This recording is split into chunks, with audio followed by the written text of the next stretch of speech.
का बार हम गोपियों पर नहीं चलेगा, इसलिए तू यहाँ से चला जा।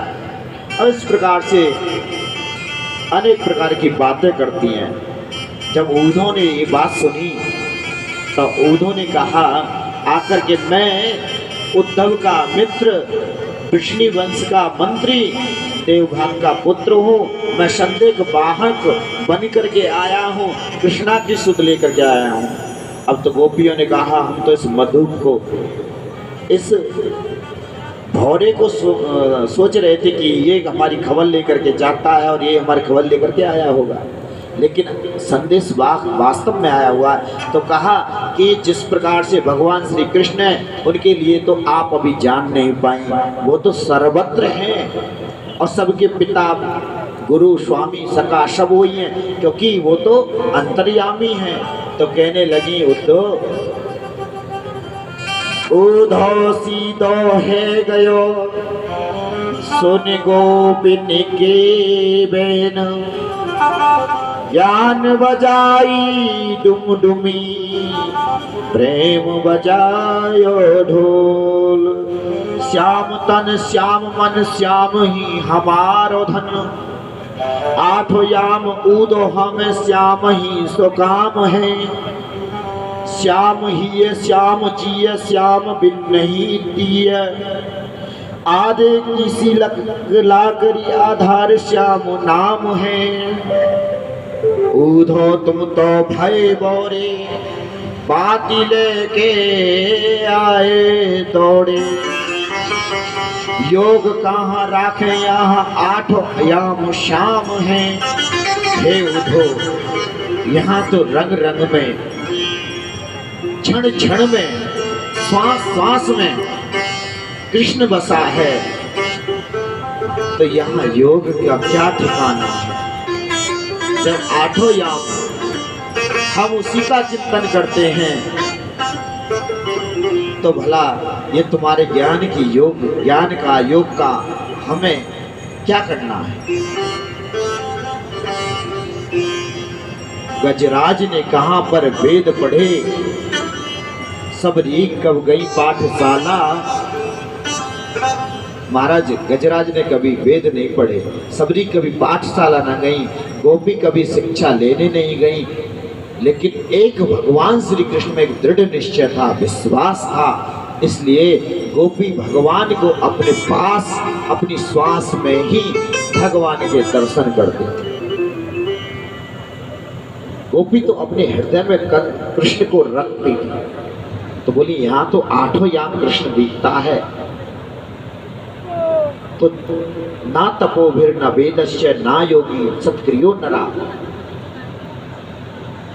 ना योग ना वेद ना तप का मार्ग भी नहीं। अगर व्यक्ति का परमात्मा में विश्वास हो तो उसे ना तप की आवश्यकता, ना वेद की आवश्यकता, ना योग की आवश्यकता, ना ज्ञान की आवश्यकता। अगर उसके अंदर विश्वास है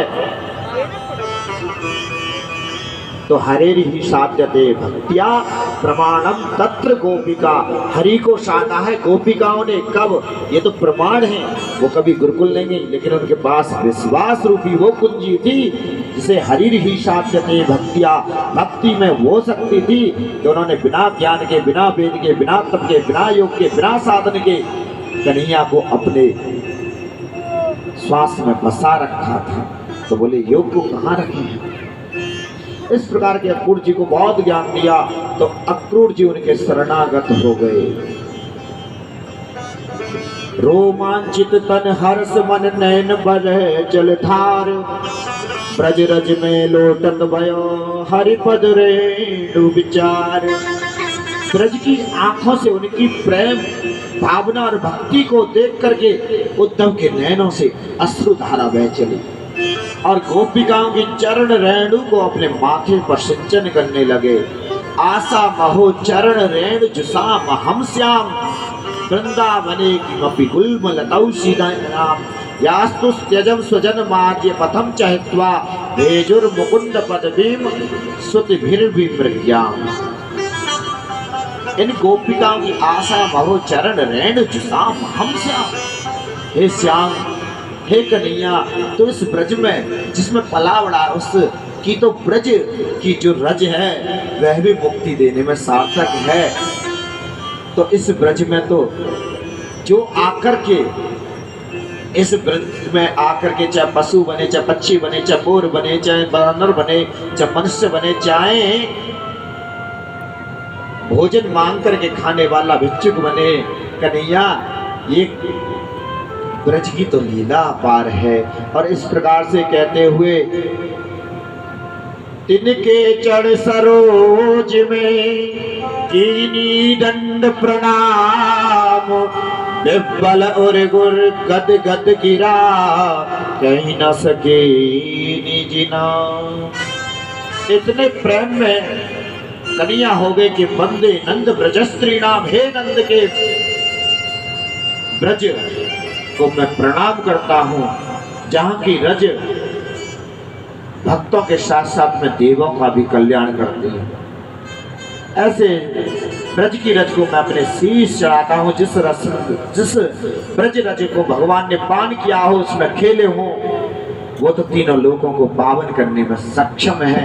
अब तो भगवान श्री कृष्ण के पास वो तो आ गए और आगे के कहा, निष्ठुर पापी, तेरे विरह में वो गोपिकाएं एक जगह शांति से बैठ करके तुझे स्मरण करती रहती है, तेरी याद में पागल है, और एक तू है कि उन गोपिकाओं के पास में, अरे वृंदावन से कोई दूर थोड़ी नहीं है, मथुरा 13 किलोमीटर दूर है मात्र, जाकर के तू मिल सकता है। कन्हैया ने कहा, यही तो मैं सिखाना चाहता था, यही तो मैं तुम्हें शिक्षा दिलाना चाहता था, क्योंकि प्रेम की तुम्हारे अंदर शिक्षा नहीं थी। मैं चाहता था कि तुम्हें ज्ञान के साथ साथ में भक्ति की और प्रेम की शिक्षा प्राप्त हो, इसलिए तो मैंने तुमको भेजा था। नेत्र बंद करके देखो, तो कन्हैया ने फिर कई नेत्र खोल करके देखो, तो उन्होंने देखा कि कन्हैया उन गोपिका राधा रानी के पास में विराजमान उस मंडल के अंदर।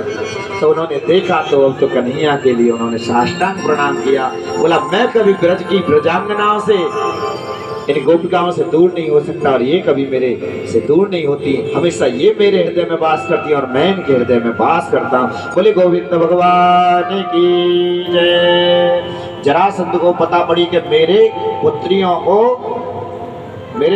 को वैधव्य प्राप्त हो गया, कंस को मार दिया और दहेज में जो कुबलिया पीड़ हाथ दिया था उसको भी मार दिया। और जरासंध 23 अक्षौहिणी सेना लेकर के आया। भगवान ने, श्री कृष्ण ने, वो जब 23 अक्षौहिणी सेना लेकर आया, भगवान श्री कृष्ण ने 1 बार मारा, 2 बार मारा, 17 बार लेकर के आया, 17 बार गोविंदाय नमो नमः कर दिया। उसी प्रकार से 18 बार ब्राह्मणों को बैठा करके आया, तो ब्राह्मणों ने कहा, नमो ब्रह्मण्य देवाय गो ब्रह्मण्य हिताय च जगद्दूताय कृष्णाय गोविंदाय नमो नमः। हे प्रभु, ब्राह्मणों के गो के हितार्थ रक्षात जन्म लेने वाले प्रभु हमारी रक्षा करें, क्योंकि जरासंध का आदेश था कि यदि ब्राह्मणों आप अनुष्ठान ऐसा करोगे कि जिससे मेरी विजय हो और कंस की हार हो, और कंस की यदि हार हो, कृष्ण की हार होगी तो मैं तुम्हें माला माल कर दूंगा, और यदि मेरी पराजय हुई तो तुम्हारा गोविंदाय नमो नमः कर दूंगा। तो विप्रधेनु सुर संत हित लीन मनुज अवतार, निज इच्छा निर्मित तनु माया गुण गोपाल। महाराज, भगवान श्री कृष्ण जो जन्म लेते हैं वो गो के लिए, ब्राह्मण के लिए, भक्तों के लिए, संतों के लिए, मुनियों के लिए, धर्म अर्थ काम और मोक्ष चारों की रक्षा करने के लिए लेते हैं। तो भगवान ने चारों की रक्षा करने के लिए जरासंध जैसे अनुष्ठान पर बैठा करके आया। नारद जी के द्वारा कालियावन मिल गया। कालियावन से नारद जी ने कहा कि तेरे से युद्ध करने वाला प्रकट हो गया है।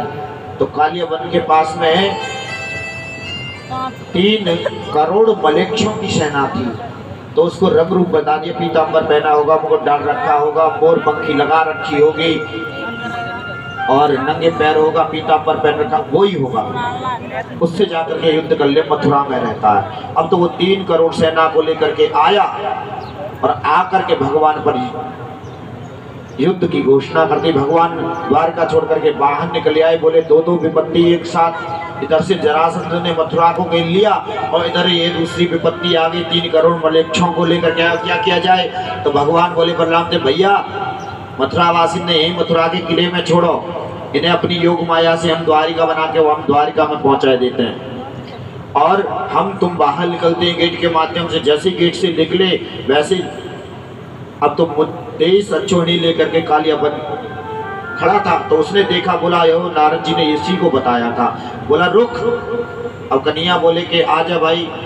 अब कन्हैया आगे आगे और मुझको कन्हैया आगे आगे, कालियाबन पीछे पीछे, एक हाथ दूर रह जाए। राजस्थान धौलपुर में ले गए कन्हैया, और धौलपुर में मुचकुंद जी गुफा में सोए हुए थे, जिन्होंने देवताओं से वरदान मिला था कि तुमको जो जगाएगा वो भस्म हो जाएगा। अब तो जैसे ही धौलपुर की गुफा में कन्हैया ने प्रवेश किया और मुचकुंद के ऊपर पीताम्बर डाल दिया, वैसे ही मुचकुंद के पीताम्बर को उठा करके उसने जैसे ही पद का प्रहार किया मुचकुंद पर, यहाँ आकर के सो गया है थक करके, और मैं युद्ध के लिए आया हूँ तुझसे।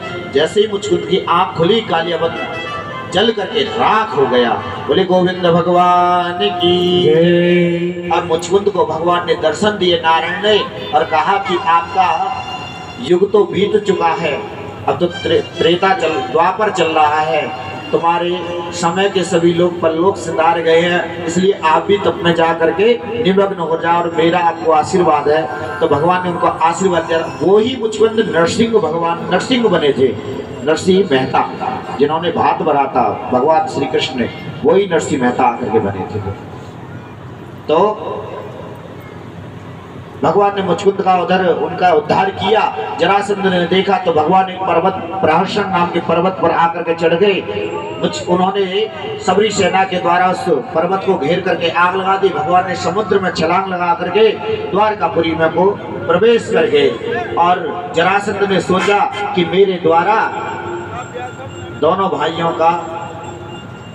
भाइयों की मृत्यु हो गई, ऐसा समझ करके वो उस पर्वत से लौट आया अपने घर। आकर के ब्राह्मणों को सम्मानित किया। तो भगवान का वहाँ एक नाम पड़ा रणछोड़। बोले रणछोड़ भगवान की जय। अब तो भगवान धीरे धीरे ऐसे सारी लीला करते हुए, जो महाराजा रेवत थे, रेवत के ककुदमी थे, जो हरियाणा के क्षेत्र, ऐसा बताते कि यहाँ रेवत नाम का पर्वत था, तो वहाँ पर ककुदमी नाम के एक राजा हुए, जिनकी पुत्री का नाम था रेवती। अब रेवती का विवाह है ब्रह्मा की आज्ञा से, बलराम जी को रेवती ब्याही गए।